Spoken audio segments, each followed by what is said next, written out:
Western Spring Television. Ours it is.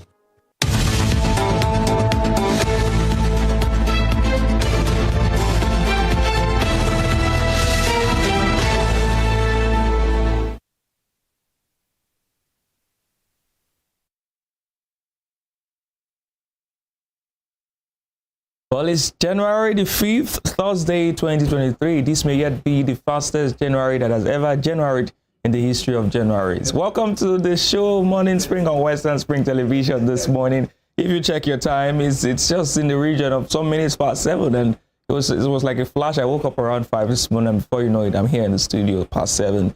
Well, it's good to have you join us on the show this morning. Really, really good to see your faces. I know I can't see, but you can see mine. We're seeing each other. You know what we do for you on the show this morning? We bring you what is trending. We bring you newspaper analysis. And, of course, we bring you the interview segment. We try to make sense and make light of some of the things that are happening in the socio-political and socio-economic sphere in Nigeria as Nigerians primarily and as people, maybe foreigners, living in the country. We're reaching you live from StarTimes channel 190 DTT. And, of course, you can follow us on all of our social media platforms on Facebook, Instagram at Western Spring Television. But on Twitter, it is at WSTV_NG, and you can look for us on YouTube. Check our channel, Western Spring Television, and follow us. Once again, my name is Emmanuel Ojadigele, and you know that I'm not alone in the studio this morning. All right, good morning. I'm Temitope Adejola. Thanks for joining us on the show this morning. Well, I really don't know. There seems to be something going around these days in Nigeria, you know, women being shy to speak up. I thought you guys were fighting for equality, and was it again gender something? We're not shy. We're just trying to take things slow. This is see. It's just yesterday we shouted Happy New Year. Today is January 5th. You guys need to catch up with the pace. You can't be taking things slow at this time of the year. So you need to speed up. Well, so we bring you the papers on the show this morning. We'll also bring you our interview segment. We're looking at some of the issues happening in Osun State. Of course, you know that on the 16th of July last year. Why am I saying this year? I'm still in 2022 exactly. Mentally, but physically I'm in 2023. So as I was saying, on the 16th of July last year, 2022, the candidate of the People's Democratic Party, Senator Ademola Jackson Nuruddin Adeleke, was declared winner of the 2022 governorship elections in Osun State, and his predecessor now, that's former Governor Gboyega Oyetola, went to the tribunal to challenge the election result. I mean, I look forward to a time in this country where people lose elections and just congratulate the winner. Exactly. I think we're still grappling with conceding defeat and all of that, but I pray that this year will be different. Well, this year we hope it will be different. And when are you contesting for? If you were to contest for a political office, which would you go for? I don't see myself contesting any. But you want to bring change, change the things around you, the society. So why are you not contesting? You can only bring about change in political offices. I think I'd probably go for something different, probably as an advisor or something. As an advisor, but you don't want to contest elections. You don't have the strength or what? I don't. Well, I want to run for president. I'm saying it now. I want to be president of the world, not of Nigeria. The president of the world. You support me. Of course, I already have my first voter in the house. So I'm sure all our viewers will be voting. And when I win, I will be the first to congratulate the losers, because I'm definitely going to lose. I'm a very good advisor. All right, so we have the papers now, and then when we come back from this short break, we'll bring them to you.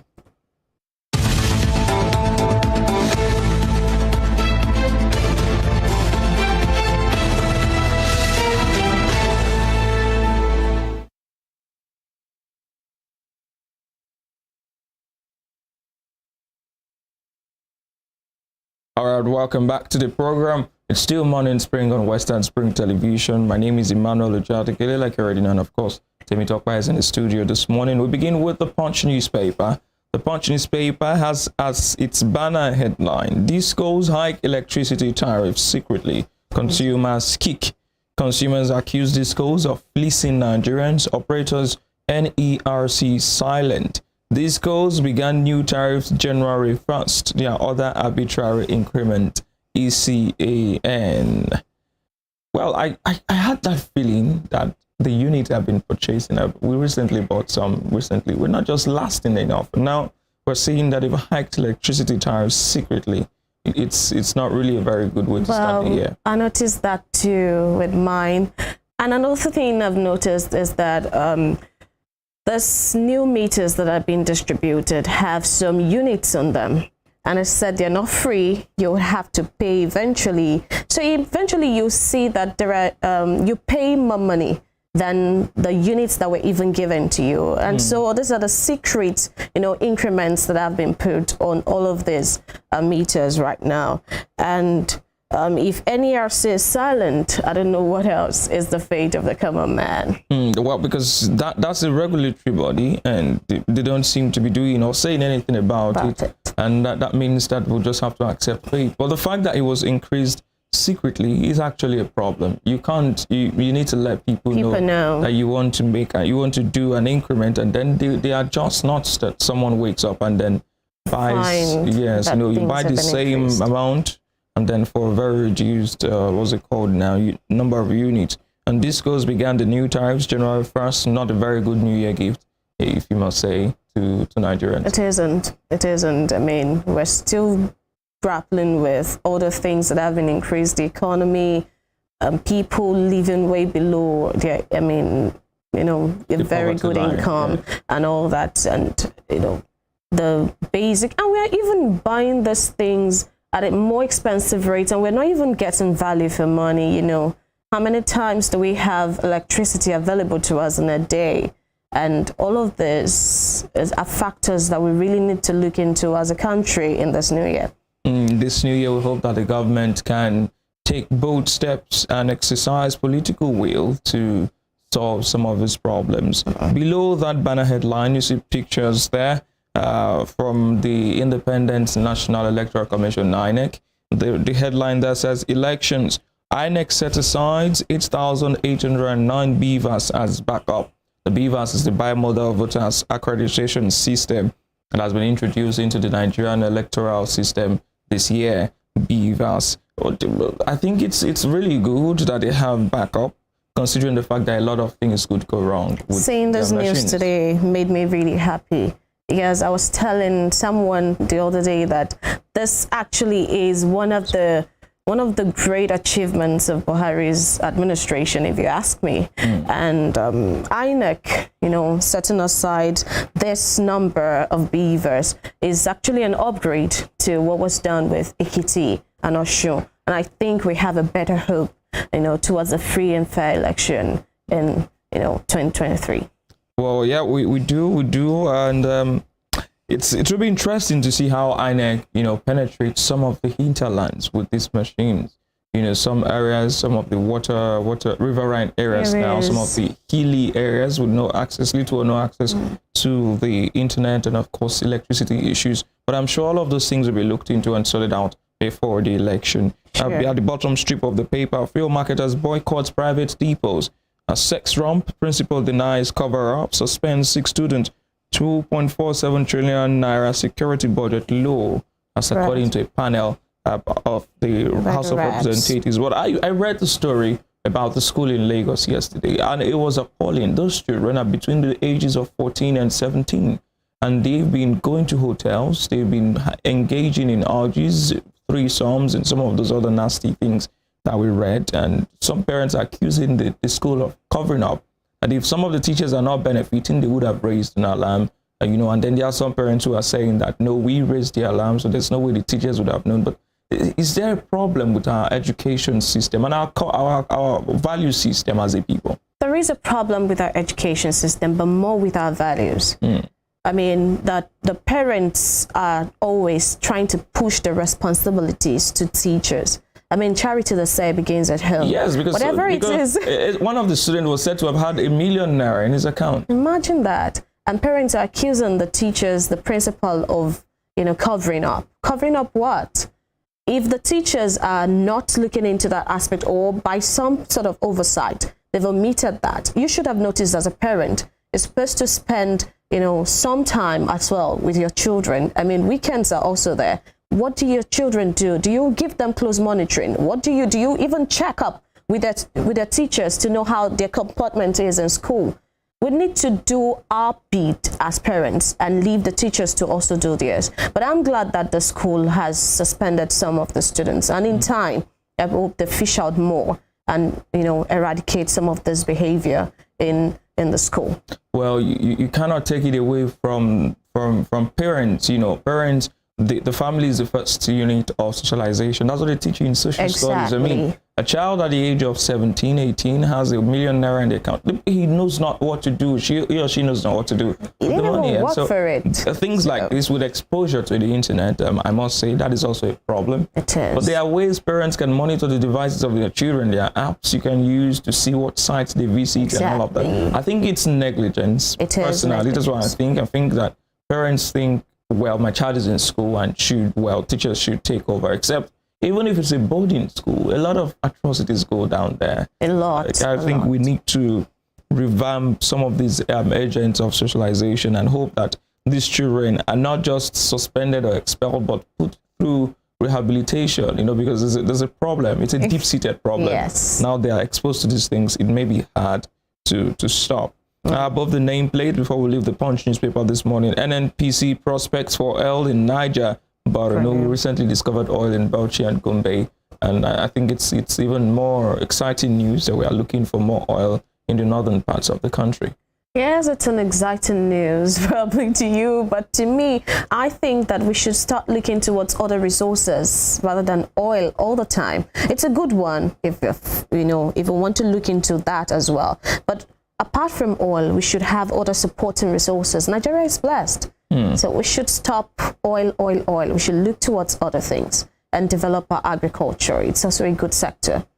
Well, develop our agriculture, that's what she says. That's what we are saying. That's what everybody has been saying. We need to diversify some of these things. Nigeria's debts to hit 77 trillion naira. Loan servicing gaps 5.2 trillion naira. I don't even want to talk about. I don't want to start my day on a We are no more neck deep. We are all body deep. We are all body deep. It's no longer neck deep. I mean, we are into the debt, 77 trillion naira debt, and we have to spend 5.2 trillion naira to service it. And if I'm going to talk about that, I will link it with the reps complaining that the budget is low for security. So how do we even do budget when we have debts? I mean, Nigeria spends about 60% of its income servicing debts. Yes. How do we survive as a country? I really don't know. And we're not even looking towards cutting down on other aspects. Especially governance. We need to cut down on governance. Number of essays but you want to become an essay. That means you won't be paid much when you become. I don't care. I just want to serve. Oh, glory to Jesus. Okay, it's a story on another story. There's 25 buyers invited for Polaris Bank sale. There's been some back and forth between the CBN and some authorities about how the sale of Polaris Bank was conducted. So the CBN was defending allegations of some shady deals. But we'll get to see what the bank has to say on page 11 of the Punch newspaper this morning. And the last headline there says, I don't understand why assassins killed my brother, wife, and son, slain CBN workers' sibling. You know, that's an appalling, and gruesome death. You killed them, you murdered them, you burnt them, you drowned the son. It's really bad. Very terrible. It takes a very twisted mind to do that. Really. And I hope that the authorities will bring these people, the culprits, to book. So that's it on the Punch newspaper this morning. Tell me, Topper. All right, we're moving on to the Nation newspaper this morning, and the headline says Tinubu Shatima APC chiefs shut down Kano. I mean, this is to be expected in the build up towards the election. Yes, that's a stronghold of the APC. So it would have been surprising if, according to the Nation, there was no shutdown. It really would have been surprising. But this is expected from especially Kano, which is known to be an APC stronghold. Okay. All right, CBN, just above the nameplate, CBN 1.355 trillion naira Polaris Bank sale, most competitive offer. That's what CBN says on the sale of Polaris Bank. Then Akinjide Oyelese Bolarumi in work for Atiku. And Air Force redeploys branch chiefs, AOCs. NDC barred from awarding contract above limit. But that's a problem, isn't it? Why should a government agency in the first place award contracts above the limit? Why do we do that to ourselves in this country? I mean, there's a lot riding on Nigeria being frugal and trying to save money to pay debt and to do other things. And then here's a government agency having to be barred from awarding contracts above limits. I think the fact that we are not coming to terms with the fact that Nigeria is really in dire times and in a dire situation is a problem. Our leaders, our policymakers need to cut down on a lot of things, like we said earlier. We need to know that if we are not trying as a nation, as a family, I mean, even in our daily lives at home, when we see that, the income is really tight at a particular time, we cut down on our budgets, we cut down on things, on frivolities, but we are not ready to do that. Nobody's ready to sacrifice anything.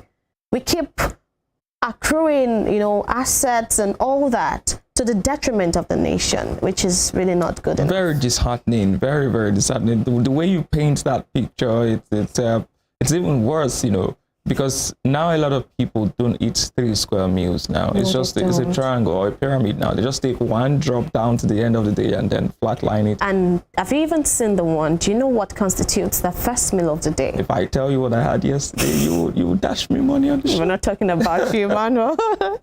All right, just below the newspaper now, we have ex-Lagos governor promises to serve Nigerians. Progressive governors will deliver at polls, says Bagudu. Do you not have a problem with promises, campaign promises, Emmanuel? Well, it's been a defining factor of our electoral system. Everybody makes promises. I will deliver this, I will deliver that. But one interesting thing is that nobody resigns after failing to deliver.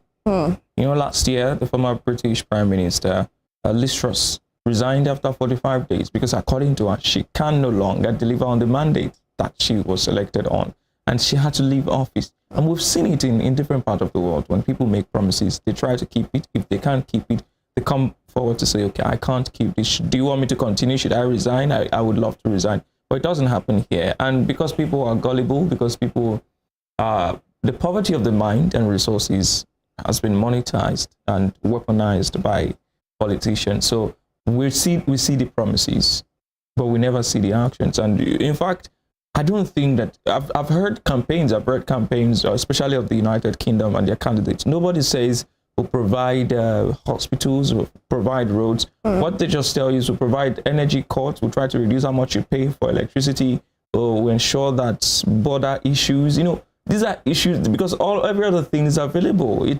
We should not be campaigning with what is our right, basic things, but then we are people. I don't want to say we're an impoverished nation, but we're tending towards that now. And it's not a surprise that there are so many promises, but people just promise to get what they want, and at the end of the day, they become unreachable. So as people, we should really decide better and assess all these people critically on their major campaign promises and know who is really sincere, especially with track records. But you can't deny the place of money in Nigeria's politics. So no, we can't. Even the right thinking, there's an amount to say everybody has a price. Yes, so there's an amount somebody will offer you that will shock you. You drop your conscience and integrity. Yeah. All right. So just before wrapping up on the Nation newspaper, we have government targets 8.2 trillion naira from non-oil sector. Government targets 8.2 trillion naira from non-oil sector. And another says Musk 6 shops raised in clash among resident settlers in Ondo. And still about security. Yes, again, another case of insecurity in neighboring Ondo state here. Well, it's not uncommon. This has become sort of a defining feature of our landscape as a people. You almost want to expect it to happen. You almost, some days you go without hearing somebody was killed at Mother and you're wondering, are we still in Nigeria? Is everything okay? Are we fine as a people? But then we just hope that the government, because we can keep talking and talking and talking, and if the government does not exercise political will this will not stop. You know, because the marauders and killers, funnily, are not unknown. I don't like when they use the term unknown gunmen. Some of these people are not unknown. They have a community where they come from. They have a family. They have people that know them. It's just because most persons benefit one way or the other from these atrocities, and so they just allow it to go. Right. Thank you for that, Emmanuel. Right, Emmanuel, we can move to the Punch newspapers, but just before then, the bottom strip of the Nation says EFCC secures 3.785 convictions. Nipeng threatens strike. Nipeng always threatening strike. Yes, we're currently in a dire situation according to as regards petrol, and this is the Petroleum and Natural Gas, the union, are trying to go on strike for reasons best known to them. You know, when these people threaten strikes, I really don't fault them. I don't blame them, because when you get pushed to the wall, at some point you have to push back. You know, and that's what happens when these people threaten strike and all of that. That's gotten to their necks, and they have to turn back and push. But well, it will be interesting to see what happens if they will go on strike, or the government will accede to their demands. So I'm guessing that's all on the Nation newspaper. Yes. Yeah, having done the Punch, we move on now to the Guardian newspaper. The Guardian newspaper has a very saddening and very, very, I don't know how to put it, but it's not cheery. It's not a cheery news. It's not. Debt service gobs 80.6% of 2022 revenue. Federal government seeks fresh 8.8 trillion naira loans. I was even saying 60% of our budget or income. Now it's 80.6% of our 2022 revenue. And let's see the writers. The writers there: lawmakers severance, others to cost 228.1 billion. Federal government to fund 555.46 billion naira budget gap with spectrum fees, maritime tax. Security to gap 13.4% of total expenditure outlay. Education allocation raised from 5.4% to 8.2%. Only 1.88 billion naira released for capital projects as at November. Government not doing enough to generate income, says an expert. That's according to an expert. But in the face of terrible debts, in the face of servicing our debt with 80% of the 2022 revenue, that's our income, lawmakers and their severance packages will cost 228 billion naira. I mean, why are we paying you for the end of your time? There's so many things that don't just make sense. So we don't understand. I know that when you serve the people, you go back home. If you want to seek another mandate, you can. But you shouldn't get paid for having done your job. You have your salaries and allowances. Yes. I don't see why there's a severance package. I mean, you get to go home with your cars. That's enough. So why do you have to get all the packages to the tune of 228 billion? Exactly. And that's why I keep advocating. I'm not even saying that they shouldn't go on with something, but this is outrageous, really. I mean, you get allowances, you get paid trips every time. It's too much. Well, this is not why I'm seeking political office, by the way. When I get there... Are you sure it's not No, when I get there, these are some of the things that I want to change, that I want to bring. Yes, because, I mean, it doesn't make sense. I can't be owing someone millions of naira and I still want to borrow and then want to take myself to the Bahamas or the Maldives. Want to live the life. It's not just working. We need to learn. I don't think we've learned enough. And I hope we don't get to Ghana's situation where we declare default in our debts and then maybe declare bankruptcy and then somebody comes and takes over the country. That would be sad, because I love being in Nigeria, and as bad as it is or as bad as it could be. I don't want some persons to come and say, okay, we now own Nigeria. So you'll be working in the farm, you'll be working. No, I don't want to do that. But that's that for that headline. Below the nameplate, petroleum tanker drivers threaten nationwide strike. A U.S. House in chaos after Kevin McCarthy loses speaker votes. So it's not just Nigeria where you have chaos in the National Assembly. Nigeria recalls 35 fresh COVID-19 cases. That's on page 4. Further back has returned, excites Enugu faithful. That's on page 7. And at the bottom strip of the paper, foreign airlines kick fourth return of ineffective COVID-19 travel protocols. and disruption in flight operations as ground handler collides with aircraft in Lagos. That's on page 6 of the Guardian newspaper this morning. Not too cheering headlines, banner headline there, and of course that last headline, ground handler colliding with an aircraft in Lagos. From there, I think we'll move on to the Daily Trust now. Let me talk about before we wrap up the newspaper. All right, on the Daily Trust this morning, we have the headline saying states FCT to spend over 11.5 trillion naira in 2023.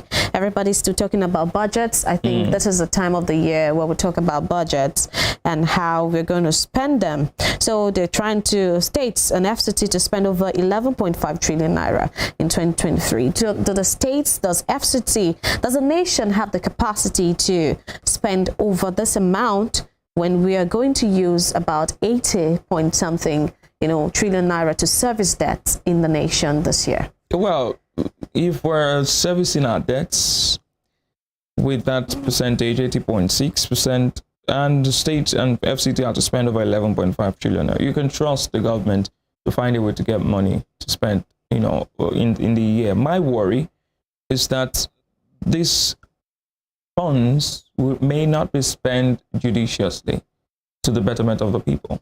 That's what worries me. It's not a bad thing to borrow. It's not. When you borrow money, but you must borrow to develop. You shouldn't borrow to consume. There should be returns on what. If you borrow to do business, it's not bad. But if you borrow to buy food, for instance, it's not really a bad investment, but it is a bad because there's no return. You have to borrow to either pay that or you just find a way to get money. So we shouldn't even be focusing on the amount. We should be focusing on whether or not they will spend that money judiciously. Yeah. All right. So the writer says projections merely yearly rituals, experts, and banks, others must be wary granting loans to outgoing governors. And yes, it's becoming a trend that outgoing governors borrow or make late appointments, all of that. Yeah. It's really dicey these days. Yeah, sometimes it's deliberate. Especially when it's a different party coming into power. It's to shoot up the wage bill, to ensure that the coming government has some sort of a snag or before falls out with the people immediately after so gets into power. It's like that, and then sometimes they take the loans and then disappear with the funds, leaving the state with the burden to repay those loans. So it's some unsavory tactic used by some outgoing governors. Really. And here we have unprecedented crowd shut down Kano for the state APC presidential rally, and we can see the major stakeholders of the party standing right there. And see the crowd, Emmanuel, see the crowd. Well, it is like I said earlier, quite expected that you find crowds. Even some of these people may not even be members of the APC. They just want to come and enjoy the music. If there will be monetary gains, make some money. I think dance, that's the point. Yes, and then just Nigerians, we're happy people. We like to forget our sorrows for a moment and just immerse ourselves in the moment and take in. So seeing this crowd, my worry for politicians and the politics is that when they see this crowd, they believe that I have these votes. Unfortunately, half of this crowd may not even have PVCs. So when election results are declared, if you've gone for a rally and you see 100,000 people there, you believe you already have 100,000 votes. Exactly. But maybe you believe that there was a maybe out of that 100,000, just 20,000 have their PVCs, and then you're wondering where's my 80,000 votes, and you don't know. So this is quite expected, especially for the APC in the north. So it's not really a big deal. So you're saying politicians should not be deluded by they should not. Crowd. They should not. Right. Well, I think that's all on the Daily Trust, and that's all on the newspaper review segment this morning. But quickly, we must remind you that 11 schoolgirls of FGC Beningari have now spent 569 days in captivity, and one student of Bethel Baptist High School, Kujama, has now spent 541 days in captivity alongside other people whose whereabouts we do not know that have been in captivity by bandits and all of that. We hope that the government does enough to return them and put them together with their family members. Well, we'll now take a break, and when we come back, we'll be bringing you our discussion for today. Remember, we said that we'll be looking at some of the issues surrounding the election petition tribunal here in Osogbo, the Osun State capital. Do not go anywhere. Stay with us. We'll be right back after this break.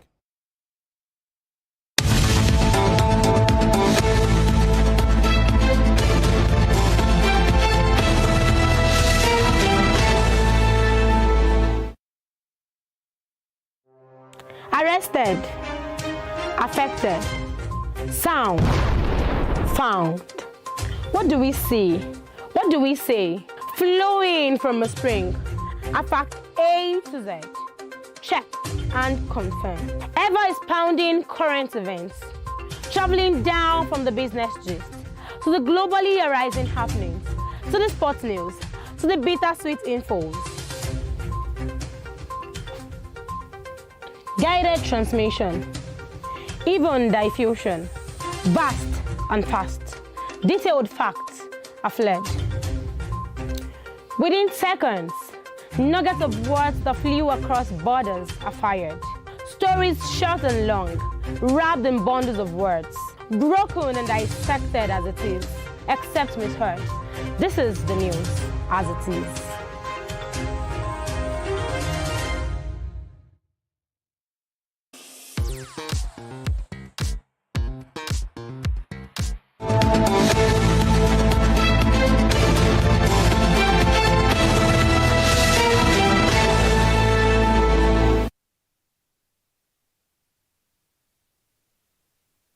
All right, thank you so much for keeping faith with us on Western Spring Television. The program is Morning Spring, and of course, you know what we do here. We bring you as it is, where it comes from, and as it drops. We've been telling you some things, giving you some information over the newspaper analysis segment, and of course, now it's time to bring you the interview leg of the program, where we bring in our guests to make sense of some of the issues that we intend to discuss here this morning. My name is Emmanuel Ojadigele once again, and of course you already know the beautiful woman who's sitting beside me this morning. Good morning. Thank you for joining us on the Morning Spring. I'm Timothy Bajujola. All right, just in case you cannot hear her very well, she's an IJGB. I just got back or something like that from the United States. Anyway, so we'll go straight to business. This morning we have with us in the studio a former Commissioner for Justice and Attorney General of Osun State, and of course a counsel to the People's Democratic Party in the ongoing election petition tribunal sitting in Osogbo, the Osun State capital, Honorable Ni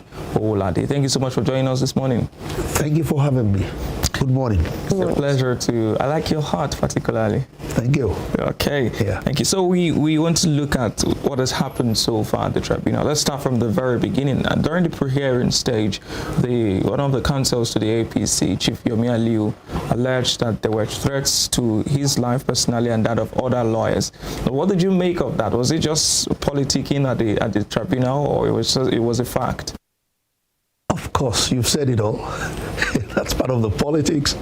Well, he will know if anybody ever threatened him. You know, I cannot comment on what he has said by some people threatening him. But at the end of the day, what has happened?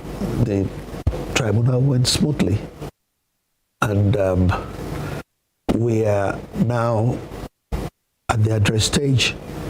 You know, after we are the respondents, we have filed our addresses. That is the three respondents. The first respondent is INEC. The second is Senator Ademola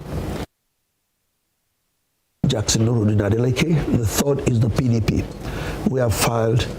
The last day for filing the respondents' briefs was the 2nd of January, but we filed on the 31st. So we now wait for 7 days. They have to reply, and then 3 days, which will all culminate on the 11th of January. And on the 13th of January, we go and adopt our written briefs, written addresses. So we wait till then, and before the end of the month, or not before the end of the month, judgment will be delivered. I can see that you're all smiles, but a lot of things have happened in the tribunal that we would like to take step by step. We'll begin with the performance of the witnesses now. From your angle, your party, the person, the body you are representing, you know, did not present any witness. I got that. Why was that? Why did that not happen? When did you hear that? We presented witnesses. You were talking about witnesses. The petitioners were the one who presented only 2 witnesses.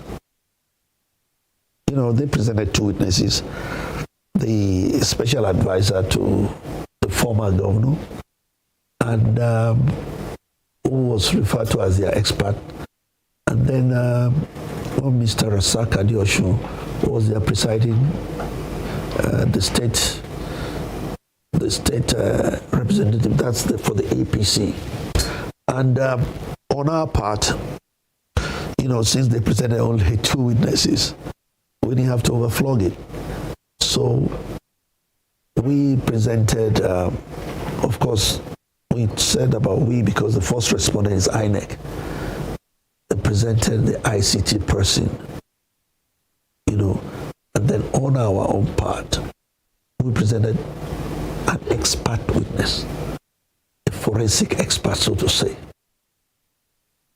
So, not much ado, Judgment will be delivered before the end of the month. Okay, so let's look at your forensic experts. The way it was reported in the media, we're doing this, we're having this conversation because of our viewers, for clarity's sake, and to ensure that things are put into proper perspective. The way it was reported in the media was the APC is alleging overvoting, and they've said in the media now that the INEC official who came, the ICT woman who came, Oladojoye, and some other witnesses have agreed and admitted that there was some overvoting in some polling unit. Was that the true picture? In legal terms. You have to get into the correct perspective. Yes. First and foremost, the matter is still sub judice. I'm not going to go into details. But you said, for clarity's sake, 1 or 2 things to be said. Otherwise, the matter is still before the tribunal. I will not run commentary on the entire, matter in court. However, it is important to clarify what the petitioners did. The entire case is based on 2 issues. The issue of overvoting, which you referred to, and the so-called election. In fact, they were not even clear on that, whether it's election malpractice or not certificates or whatever they want to put it. That's the case. On the overvoting issue, they said they had overvoting 793 units. And the expert who went through, that's the forensic expert, who went through the entire case, so to speak, was able to identify overvoting only 6 units. So he did identify over 6 units. I even asked him some questions later. Why should there be even overvoting in the first place, bearing in mind that you had beavers being used? And he said, when you have an officer of INEC, the presiding officer, he may make mistakes in what he punches in. That's why INEC still need to do more training so that people will be well acquainted with the beavers. For example, in the portion of rejected votes, if you puncture that, it will affect totality. And in 6 units, look, let me tell you, the 6 units, in those 6 units, PDP had 1,000 plus, 1,093 or something, and APC had 780 or 90 something. 300 difference. That's the entire thing. 300 difference. So what are we talking about? It's no problem. Okay. Let's wait for judgment. Before my colleague comes in, what is the potential for this tribunal to show up support for your party ahead of the presidential elections? A lot of persons feel, some persons still feel that when election results get to the tribunal, then something has to go wrong, somebody will be removed. Is this a certainty? How does that affect the polity? I don't quite get that question. When election results get to the tribunal stage, a lot of people outside, their minds are like, oh, it's going to be overturned. They will remove this person and bring in this person. Is that always how it is? No. Why do you have to remove somebody? We've had some issues in the past But you will agree with me that even the APC, I think the President Muhammadu Buhari, will be thinking that he's going to exit in a few months. So he'll be thinking of his own legacy too. Gone are the days when he himself said they knew the bravado they did on PDP, how they were able to do some things. He said so on PDP. And of course, that had to do with the last election, the 2018 election. But it's a different ball game now. It's on his way out. And somebody on his way out will want to, at least, even with all the negative things about him and his presidency, would like to put a few positives, that he played his own role in trying to bring Nigeria to be part of the civilized world. Democracy, one of the main tenets of democracy is elections. If you can't get it right, then there's something wrong. Then you're not practicing democracy. So he'll be thinking, heck, I'm on my way out.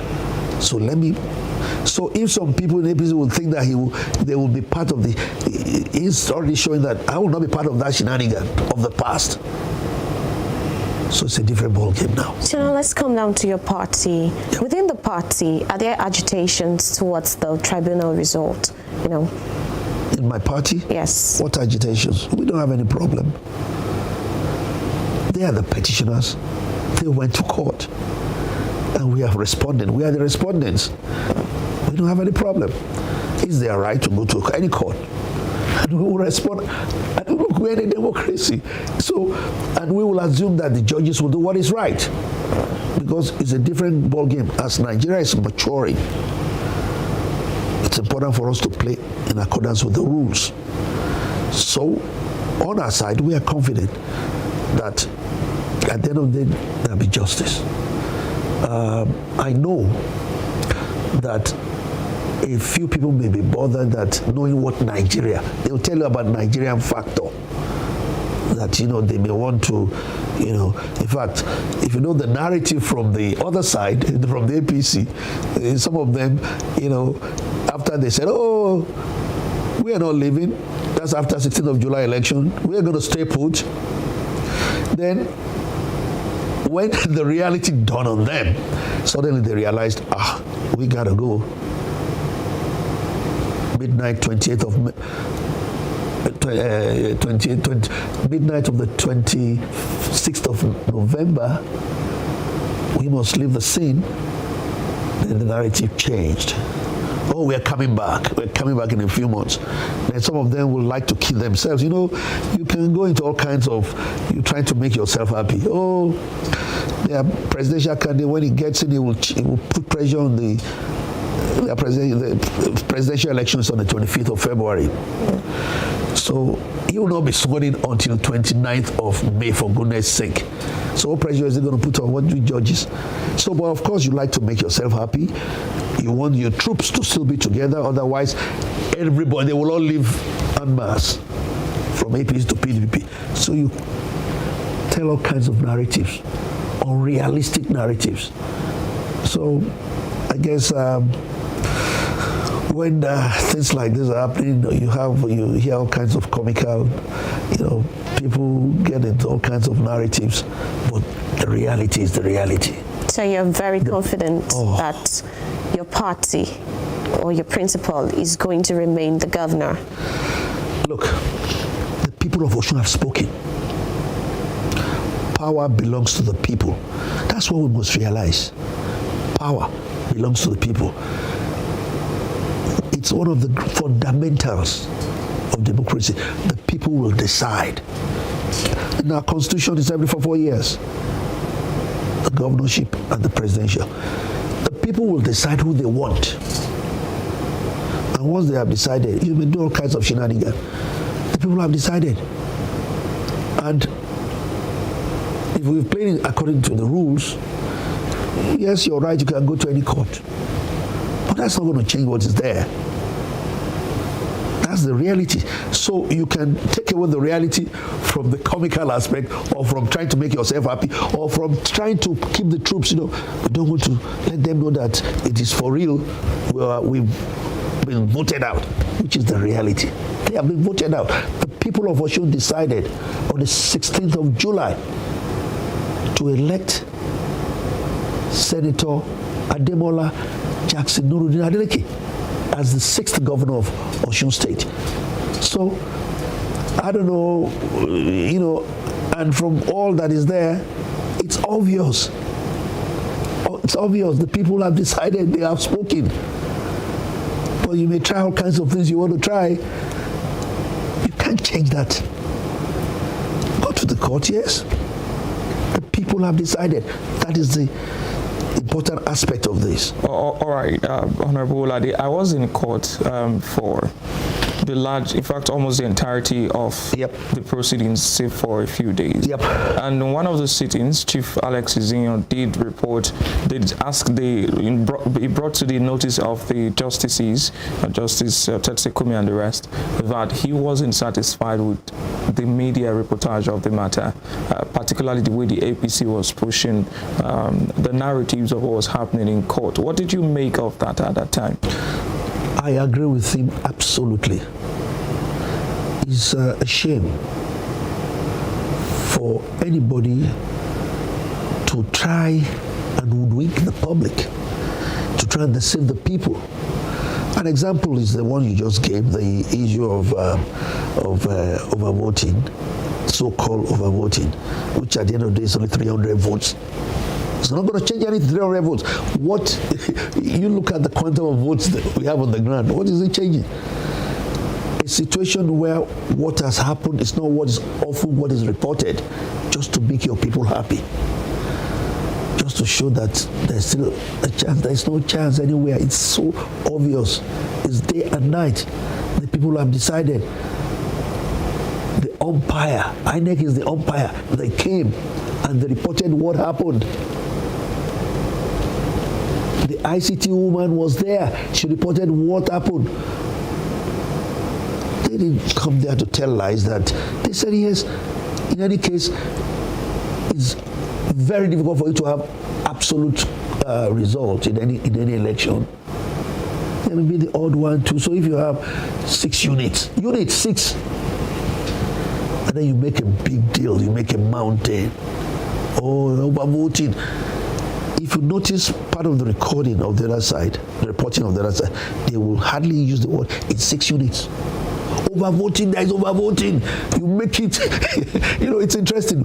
When what has not happened is what is you're reporting. 6 units. And what's the quantum of those 6 units? 1,000 plus for PDP, 700 something for APC, difference 300. Because both parties will be cancelled in those 6 units. It's not only one side that will be cancelled. Once there is overvoting, that unit is cancelled, and you have only 6 units, please. Well, for the mainstream media, there was correct reportage. For our establishment, for instance, because I was in court, I had an understanding of what was happening. So all of our reportage was correct. To an extent, in the official media, the problem mostly with the social media, and that's part of the challenges. Social media, you say all kinds of things. No regulations yet. But even in the mainstream media, you will find out that in a couple of newspapers, for their political bias towards one side, saying all kinds of things too. But at the end of the day, we are not bothered. Justice will be at the end of the day. We'll go through this. That's when I tell people that it's a matter of time. Before the end of this month, you'll have judgment. Then you go to the Court of Appeal. 1 month, 30 days, you have judgment. Then you go to the Supreme Court. 30 days, you go. People will try all kinds of things. But at the end of the day, what is the reality? I still come back to this issue. Let us be real. Let us tell the facts. Because if you tell lies today, making yourself happy. There's that Yoruba song that it's like the unfortunate incident that has happened to a mother with twins that will say, oh, my baby, my child is in Lagos, even though the child has passed, not wanting to face the reality. And that's why I said this is the reality. If APC is still kidding themselves that they will come back to a back door of what used to happen, please. It's a matter of time. What are the implications of this social media reportage on the angle of justice now? For instance, the way it has been reported in social media and some mainstream media, like you said, when the judgment comes out and it's different from the agenda they've been pushing, that may change public perception about the justice system. What should be done to regulate this and ensure that the justice is not a victim of the media? That's the unfortunate aspect of social media. Because it's not only matters in court, even contemporary matters, issues. You have all kinds of deceptions. You have, I think, government, after hearing from broad spectrum of the public, will have to decide at this stage how to regulate the social media. You know, it's a thin line. You want to try and regulate without having that fundamental aspect of being able to voice what you want to voice. You want to stifle the ordinary person. So you want to be careful as a government, or any government for that matter, or parliament for that matter, trying to make the law, so that while you give the ordinary folk the opportunity to be heard, at the same time, the aspect which bothers me is the untruthfulness, the brazen untruthfulness. I think maybe at a stage, the ordinary folk whose rights have been trampled upon will have the right to go to court to challenge, the ordinary. They will tell you social media, but people are getting to know. So at a time, I believe that regulation will be necessary. We still have to regulate it. We still have to regulate at a time in the future. Social media is a new thing, relatively new thing. If you know the growth of the mainstream too, whereby you know that if you our laws, you have the opportunity to tell the truth, to say the truth. But if you go beyond your bounds, of course, you'll be taken to a court of law. That's libel. You can libel somebody. And that aspect, because the social media thing is a new thing, it's just growing. So with time, I believe that we will get there. It's not peculiar to Nigeria. It's across the globe, whereby you malign somebody in social media, but that person can be taken to court of law. Yeah. So I guess with time. Yeah. Okay, before Temitope comes in again, some of the issues that arose in the court was some of the delay tactics, as it was put by the APC. For example, the day where the BVAS machines were to be examined, the INEC Council had said that they had all sat down to go through some of the documents, but the APC insisted on going through all of the BVAS machines, and the Justice Kume had to rule, order that the APC should go through it, since they were claiming they had not seen what was in the boxes. Do you think that, in like the INEC Council always repeated, in order to expedite justice, to speed up the process, that some of these things could have been avoided? Yes, but that's for you to even understand, and I'm happy you were in court, in most of the cities. That's for you to understand what will otherwise be the contradiction. If you say that you are the petitioners, one will imagine that you will want the case to be expedited. You want justice, but they were the ones delaying. We were wondering, don't these guys want this? You have come to court, but the game, part of the game they were playing, they were delaying and delaying. Hopefully, maybe the thing will end soon, and hopefully to still keep the troops together. They didn't want to rush so that they'll still keep members of ABC together. The longer it takes, for example, now judgment will be almost at the end, because the 180 days will expire technically by end of the month. So that's after the 13th of January, which is the date for the adoption of the written addresses. We have just about 17 days to the end of the month, which hopefully the judges will be able to sit down and write a thorough judgment. One will imagine that if you have called a case and you are sure of your case, you will be the one who will want justice. You'll be in a hurry. You want something to happen. But on the contrary, they were the ones delaying. It was obvious. They were the ones delaying. They were the ones taking their time. They were the ones with all the things they said. At the end of the day, it was, you could see, if they were so sure of the case they had, why did they have to delay? But they delayed and delayed and delayed, and they were hoping maybe something will come from heaven or something. And but now, obviously, judgment by end of the month, and then the Court of Appeal February,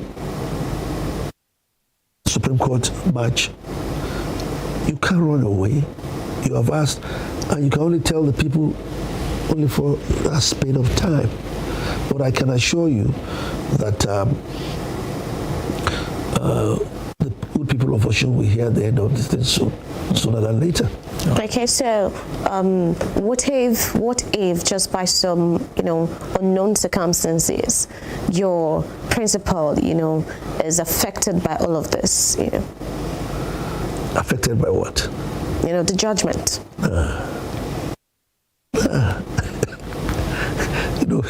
It's like what you're saying is like somebody who has planted a yam and hoping that rice will be the result. You have to understand what's at play here. There was an election on the 16th of July. A party won and a party lost. But somehow, it's unfortunate that in Nigeria we've not grown to that level, that you should accept defeat. Only one party can win. If you've lost, take it and hope that maybe another day you'll come in. Just like how what happened in Ekiti. The former governor of Ekiti, Fayemi, was the governor. He was defeated, hands down. All the local governments. He came back to the people. That's the beauty of democracy. Every 4 years, you go back to the people to seek for a mandate. The people, just like I said earlier, will decide who they want to give that mandate to. So if the good people of Osun have decided on the 16th, I would have thought, just like how Chief Bisi Akande decided in May of 2003, when he was defeated. I was in that government. I was in Chief Bisi Akande's cabinet. We knew when the PDP won. We were in AD then. When the PDP won, it was obvious. Chief Bisi Akande just, that's the right thing to do. You take your leave. That is a main tenet of democracy. Only one can win. And when you win, the loser will congratulate the winner. And the winner will be magnanimous in victory. Let's grow our state together. But not for you to put all kinds of things in the way of the winner. You have been more unpopular because the people are watching. The good people who have decided, what's going on here? It's like the aspect when we were supposed to campaign, the last campaign of PDP. We were supposed to be in the stadium, the natural place. And then the one in the hem of affairs said, no. Do we know what democracy really is? All right. So the people obviously will be thinking, why are they being stopped? What is good for the goose, what is good for the gander? You are asking the people to decide, but the people are watching. So if at the end of the day, PDP was adjudged the winner, and and that mandate given to PDP, the APC should have congratulated PDP and should have been thinking of our state, our dear state, how we move it forward. Instead, the transition, which should be obvious, which is how it is done in every civilized norm. Then you don't try and say, no, you are not accepting that victory. No. So, I mean, at the end of the day, who are you trying to? But, it's part of our growing up anyway. All right, Honorable Ni Olabi, thank you so much. Olade, sorry, thank you for joining us on the show this morning. It's been a pleasure talking to you.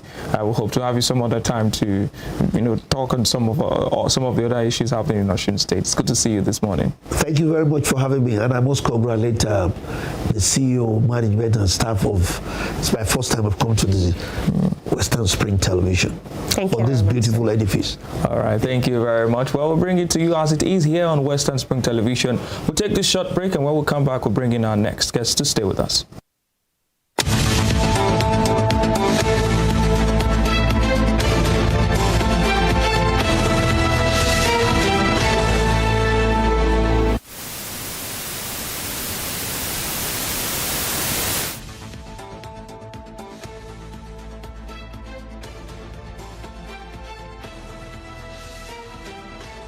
Evelyn Ohiole, Hi. King Eve. How are you today? I'm good, I'm fine, I'm alive. I really feel like she's not giving the right answer to the question. When one asks you, how are you? And you said, you're saying, I'm alive. It's very annoying, seriously. How are you? I'm fine. I feel I'm fine will be the right answer instead of I'm alive. Not that I asked you if you're dead before. Go and check all these 14-year-old, 15-year-old, 16-year-old, everybody, they are extraordinarily sexually active. I feel is being unnecessarily hyper when it comes to the issue of sex, because we talk about other topics and it feels so reserved. It really doesn't have anything much to say when it comes to other stuff. But when it's the issue of sex, I believe he's being unnecessarily hyper. That's when I have to pick an issue with him. I mean, it's just being unnecessarily there when we're talking about sex. Just like a child, his mom just got him his favorite chocolate or ice cream, very happy, doing as though he doesn't have sex for a day, he's going to die. When it comes to finance, women also support their husbands financially. You need me emotionally. You need me spiritually. Council is an amazing person, but I hate the too much attachment to that gender. I need you spiritually, I need you mentally. I can get these things anywhere with money. If you go by the topic was, who does marriage favors the most? I know how many jobless women they marry every Saturday. They are saying it favors you, Are they vague so? Growing up, when I was in the world, we've heard of Who are you now? Well, MC Too Much said, he likes saying when I was in the world. And the last time I checked, well, it looks a bit innocent, facially, but deep down, is he actually out of this world? We're all in the world now. As long as you're alive, you're in the world. So, MC Too Much, I beg when you talk about that. I don't want to hear that. Next time you talk about I kiss my words. I think I have a problem with you saying ladies are champion, and that's the problem. Always trying to attach so much importance to that gender. It's giving insecurity, it's giving low self-esteem, it's giving a blatant display of egoism. Because at the end of the day, a man who is secured in his words, a man who is confident of who he is, will not really be disturbed as to whether women are being referred to as champions or not. I mean, at the end of the day, Joseph's a really great guy, but whether he likes it or not, women are champions.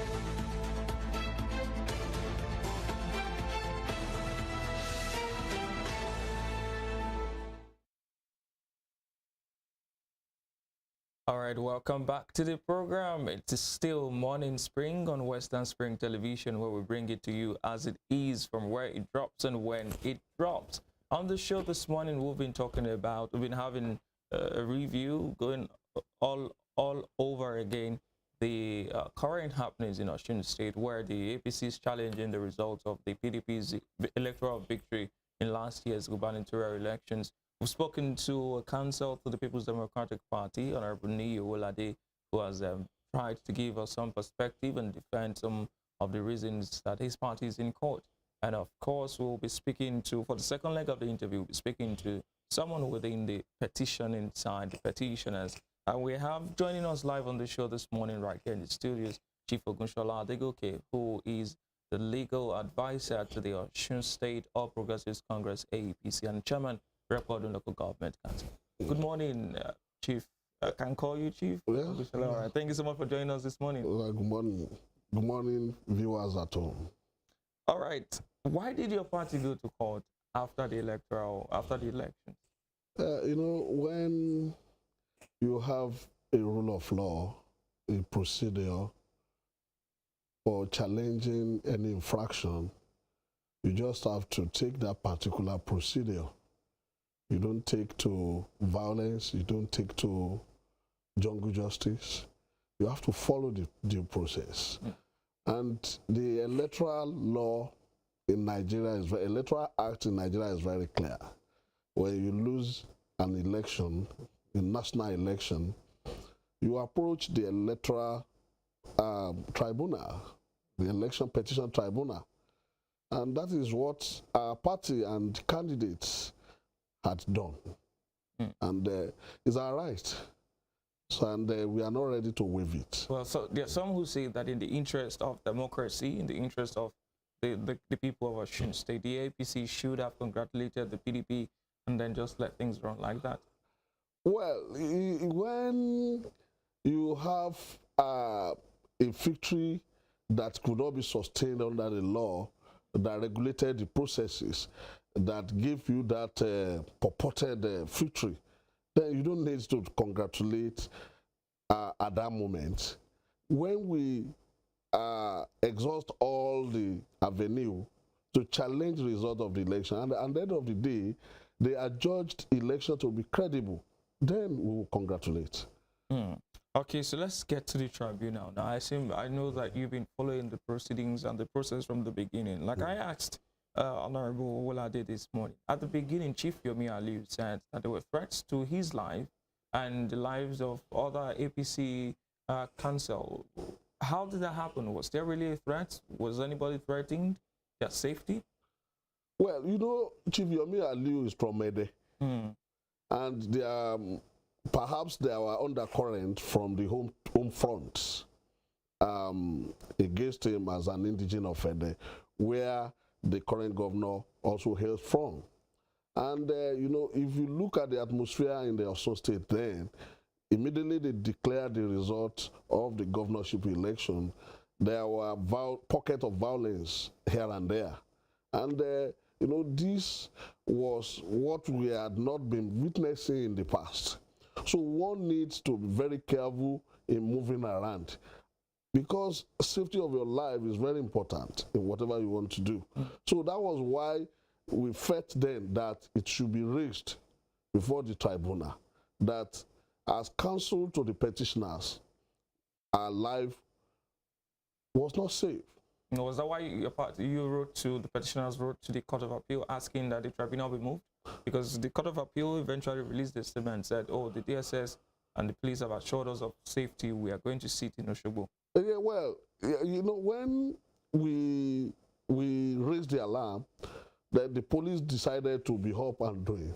And if you look at the tribunal, if you were at the sitting of tribunal in the recent past, you see that they deploy policemen to man the entrance, and they restrict the entrance of party faithfuls into the tribunal place.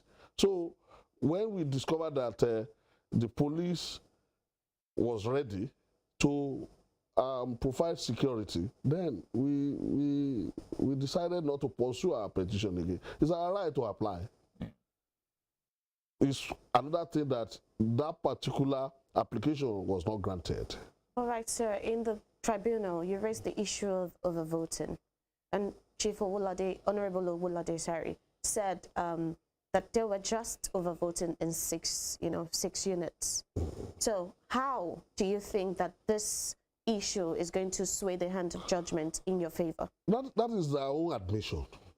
We alleged that in over 700 polling units, they were overvoting. You know, we challenged the declaration of results of the present governor on 3 grounds, not on 1 ground. The first ground is that this particular person is not qualified to contest the election as at the time he contested the election. The second one is that the result of the election was not conducted in compliance with the Electoral Act. Then we also challenged that the result of the election was fraught with overvoting. And we challenged the result of the election in over 740-something polling units in 10 local government areas. That is our own case. But in filing their own response, they said they could only see admission in 6 units at the South local government. That is their own case. But we strongly believe, because we have evidence, this particular claim is documentary. It's something that you cannot shy away from because it's documented. Form EC8A were the form of results from polling units, and they recorded certain numbers for the accreditation. Then when we approached in August 2022, when we approached the National Office of the Electoral Commission to give us the BVAS report, that we want to know the actual accreditation in the BVAS report, they released the BVAS report for us on 27th day of August. Sorry, on the 27th day of July. They gave us the BVAS report, and we discovered that there were discrepancies between what the BVAS recorded as the accreditation and what was contained in Form EC8A that we collected from various polling units. How do you reconcile this? And that is why we said that particular election was not conducted in compliance with the Electoral Act. The Electoral Act is clear on it, that when you have discrepancies between the accreditation and result of the election in such polling unit, once it is established, you have to cancel the election in such polling units. That is what we are asking for. It's documentary. It's documentary in nature. We are happy that they admitted 6 units. But when we got to the hearing of the petition, they admitted more. Because we put questions based on the document they brought. Their statistician brought a document. Apart from those 6 units they admitted, they were overvoting in other polling units. And we pointed them out to their witness. He admitted. To the INEC too. And that is why the word seemingly overvoting came around. I don't know whether you follow it there. No, I was in court because if INEC said it was seemingly overvoting, that presupposes that it just looks like. How do you interrogate that? It's just like you don't, when you have hard evidence, you cannot just gloss over it. This is hard evidence that could not be destroyed. You cannot just say just this particular overvoting is infinitesimal. No. The electoral law says there shouldn't be overvoting. The number of accreditation must tally with the result from the polling units. But do you think that these things are excusable, that we have not gotten to a point where we'll have absoluteness in our electoral process? You know, the Osun State is always in the news when we have our election, because it's an off-season election. It's not conducted when other governorship election is conducted, and there is always an issue to resolve by the court. Do you get what I'm trying to say? It was in Osun State we started forensic analysis of ballot paper in 2003. And it took 7.5 years before it could be established that in actual fact, there were massive thumb printing of ballot paper by one individual. And that particular case served as what we call local class course in law today, that you can use forensic experts to discover that the thumb printing on ballot paper did not belong to several people, but to one person. The same thing is happening now in Osun State. They had the first state where they used beavers was Ekiti. Ekiti used it. But the petition of Mr. Oni was not based on beavers report, because he was not smart enough to apply for the report to see what actually happened in the process of using beavers. But we were smart enough to apply just 2 weeks after the election. We applied. Let us see what is in the this bimodal accreditation system. Then when we checked it, we discovered that these are the forms we received from our agent from polling units.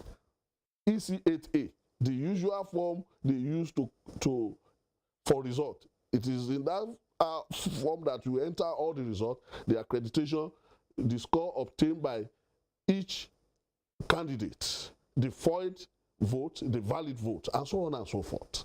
So when we got this report from the INEC, we compared the information in each of the units, and we discovered that there are discrepancies. Are you telling us that we should not challenge that discrepancies? We have. So this particular case, this particular petition will serve as local class course for the deployment of beavers for any future election in Nigeria.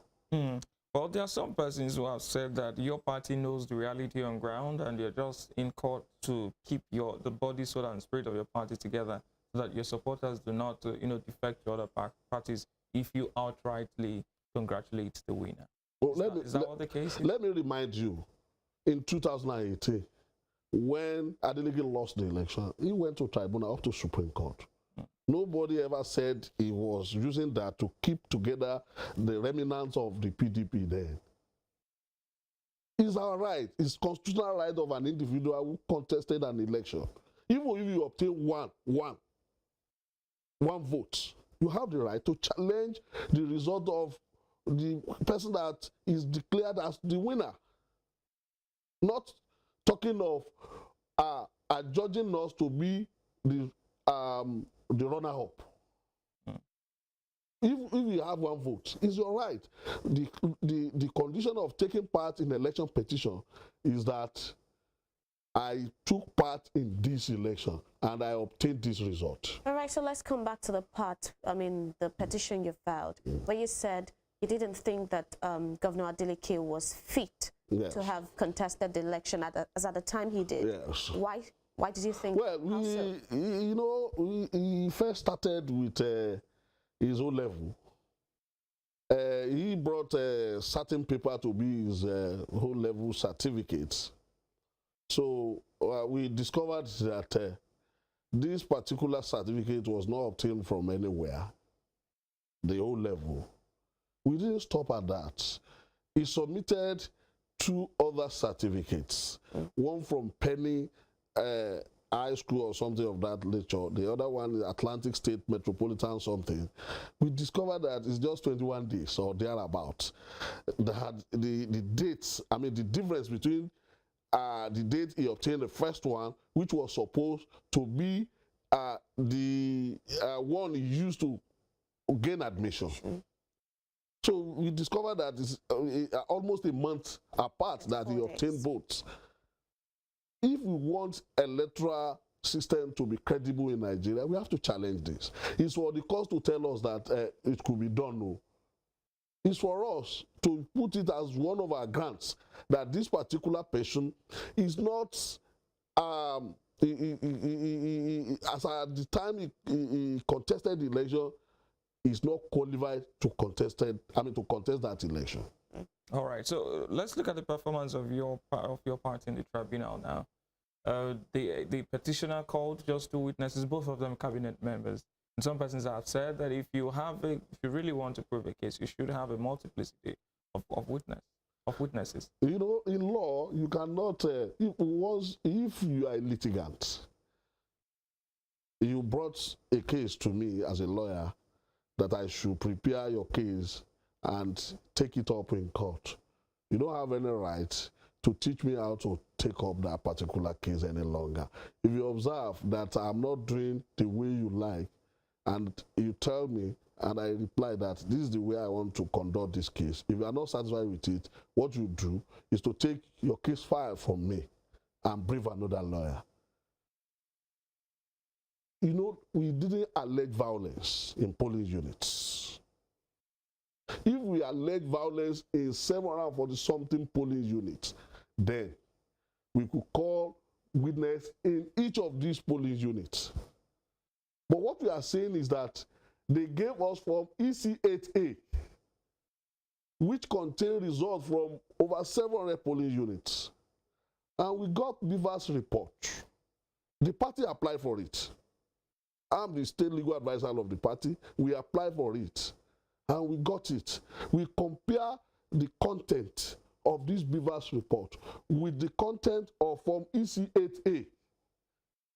We commissioned somebody to sit down in an office to compare. And we tender all these forms. We tender this report. Then we call the person that compared the results. The result in the EC8A and accreditation, then the content of Beaver's report, to come and say, what was your discovery when you compare the two documents? We don't need to bring the whole of Nigeria to come and testify, or the whole people of Osun State. Once you have what you want the tribunal to look at is already documentary. Let us go back to the case of PDP. How many witnesses did the INEC call to prove their own defense? How many? They called one. How many did Demola call? Adeleke. He called one. PDP did not call any. It means that that particular case is documentary.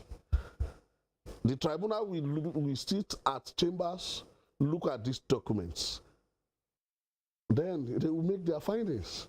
All right. So some analysts, some commentators have said that during the course of the proceedings, your party tried to stall, some of the sittings of the House. I recall particularly one of the incidences in November where the council was supposed to come together and pick a date. Then the Justice Kume came and said, oh, you have to come back on Saturday, December 3rd, or I will invoke coercive powers on INEC. That was during the subpoena stage. And some persons said that your party who is seeking justice could have also told the line of INEC wanting to expedite justice and just, let the thing run its course instead of employing what they describe as delay tactics. It was not delay tactics. You guys do it as delay tactics.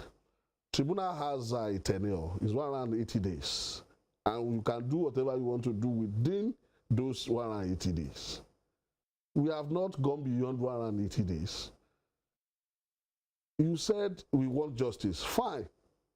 But justice should not be rushed. And it's a cardinal principle of our Constitution that adequate time and resources should be given to anybody who approaches court to conduct his case. So, on the day we closed our case, the tribunal said the first respondent should open his case. But he said no. We needed time to interact with our witnesses. That was the responses from the INEC and others on that particular day. And they even indicated on that day that the Electoral Act gave them 10 days to conduct their defense. I was in court, but the tribunal did not say anything. Pick a date, and they picked it. The INEC used 2 days for his case. The governor used 1 day. PDP did not use any day. What I'm trying to say is that you have the right to look at your case. How do I conduct this case to give me victory at the end of the day? Perhaps at the period, you said we did not pick earliest date. We didn't need earliest date. Perhaps we need a longer date to do one or two things behind the scene. One would have thought that you would have been ready with all your, facts and evidence. I'm a lawyer, and when you prepare, you get to court, you meet different things entirely. He's allowed to seek for an adjournment. He's allowed. Even at the point of getting to court, your witness may not be in court. You have the right to say, my Lord, my witness is not available. Or even the witness may be available, and you tell the court that you have not been interacting with him or her. If you needed time to do that, then the court will, if you have not been abusing it in the past, the court will give you the opportunity. Well, your party has also been accused of deliberate misinformation of, the reportage of the proceedings of the tribunal to sway public opinion in believing that you have a case. Was it deliberate, or were you just reporting from your angle of what happened in court? Okay, let me ask you. You were in court. The statistician admitted that there were discrepancies between the results and the Beavers report. How do you want me to report it? How do you want me? They put a question to the witness who came to testify on behalf of Adeleke that he should look at the date. He mentioned the date on the for one certificate. He mentioned the date on the other one. They asked him to calculate. He said he's not a mathematician. How do you want us to report that? You are in court. Did I tell a lie? We reported what happened in court. It may be from different perspective. We cannot use the same words. So that's not correct. All right. So you are saying now that the allegations of because in one of the proceedings, Chief Alex Izinyo, the lead counsel to the PDP, did bring it up to the tribunal and said, my Lord, I'm not comfortable with the way the APC is reporting some of these things in the media. It could be to set up the tribunal's decision or something. That was the allegation. What did the chairman of tribunal say? You could tell our viewers what they said. The chairman of tribunal said, if you want to go by what is happening in the social media, you can go by it. I'm not in social media. I'm not involved in social media trial. He has the tribunal has its record, and they are going to go by their record. They are bound by their record. You are in court, you are in tribunal. You see that the three of them write, not only one person. Am I correct? Yes. And once they make a ruling, the three of them will sign the ruling. It is only the chairman that will make the ruling, but the other two will sign. Isn't it? Then, why is he complaining that certain things are being reported negatively in the media? They also use media against us. So we never cry. Well, on the day of the inspection of the Beavers machines, when they were brought to court, the INEC counsel, Professor Paul Ananaba, claims that he had sat down with your legal team led by both Chief Akin-Olujimi and Lateef Fagbemi, and they had gone through some of the documents. And then when they came to court, Chief Olujimi said he had not seen what was in the boxes. Some say that was mischievous on his part. That is not. When you are a lawyer, we have so many ways of doing certain things.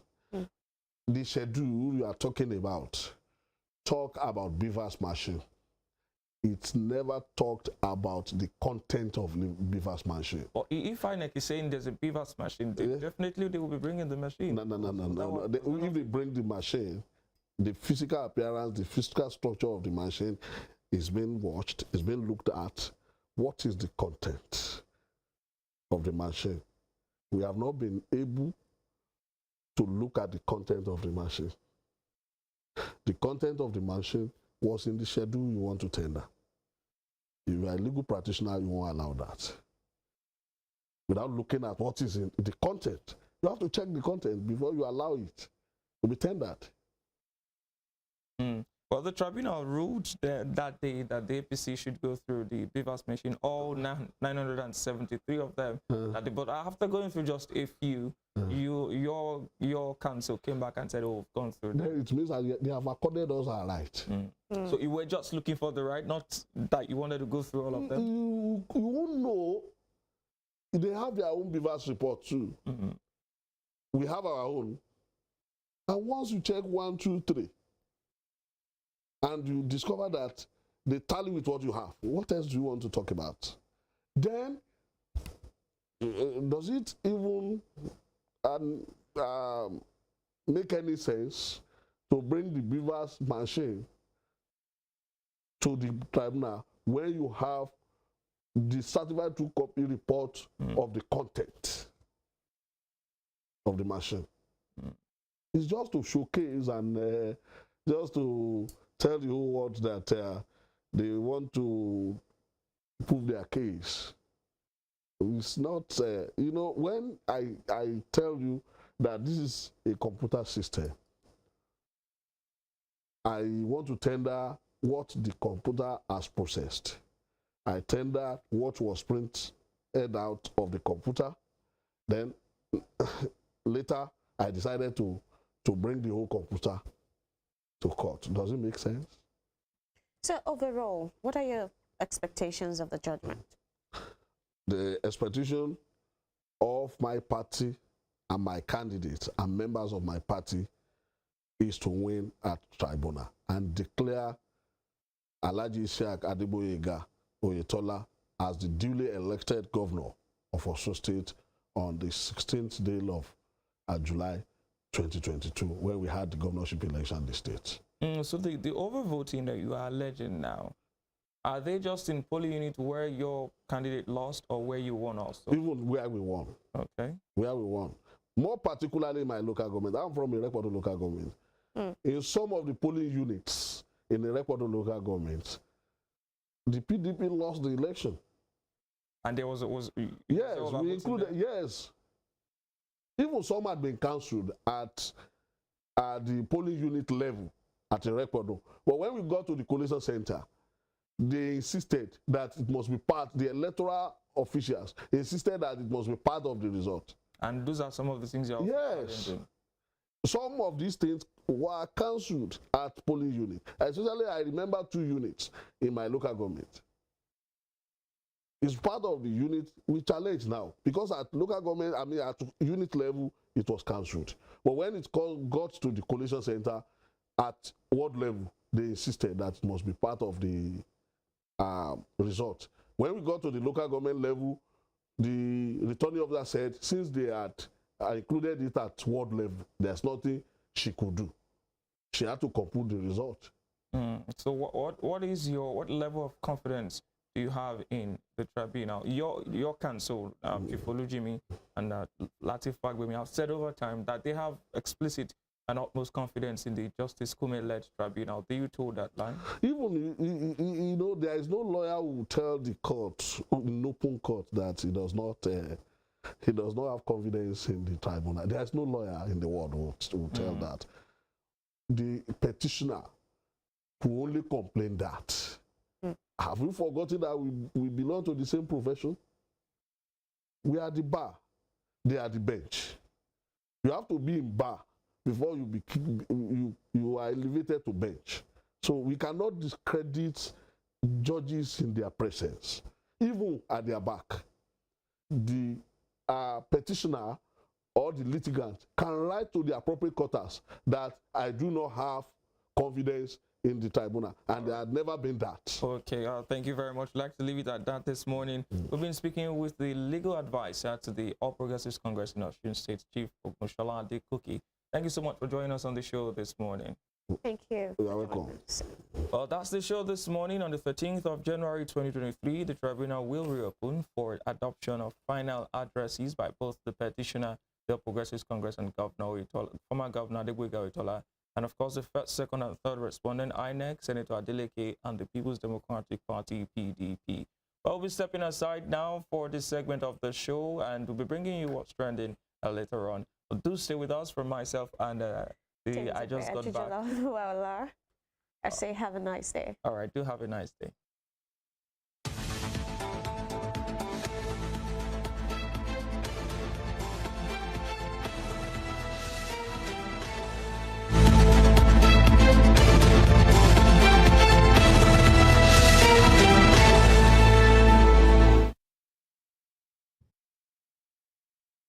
Well, good morning. It's Thursday, the 5th of January, 2023. And of course, I'm so sure you're surprised to see me sitting well.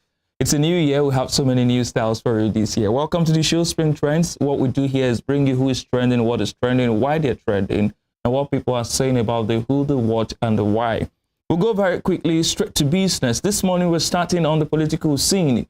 On Sunday, the first day of the year, you heard and you saw that President Olusegun Obasanjo has endorsed former governor of Anambra State, Peter Obi, and of course, the presidential candidate of the Labour Party, Peter Obi, as his preferred choice for president come February 25th, 2023.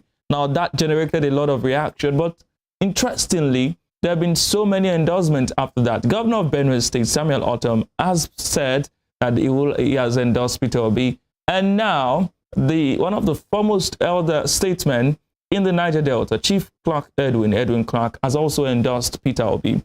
Now let's see what people are saying about this raft of endorsement coming in on the political scene.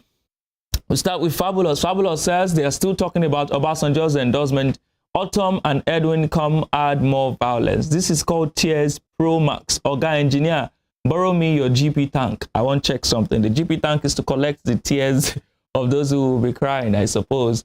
Now, this person says, while Peter Obi is receiving endorsement from Pa, Obasanjo, Edwin Clark, Ortom, etc., but is receiving breakfast.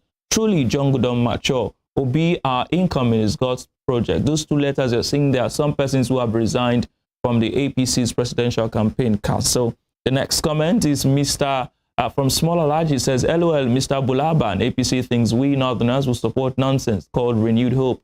We say a very big no. The loyalty of North towards Kwakwanto, Atiku, and Obi is automatic advantage to Peter Obi. And then you see some keywords there. The last comment on that story this morning is Ezioke says, sequel to ex-president Obasanjo's endorsement of Peter Obi, Governor Ortom has done same, followed by Edwin Clark. In days to come, other meaningful Nigerians will also endorse Obi. Guys, we need to put in our best to take back our country.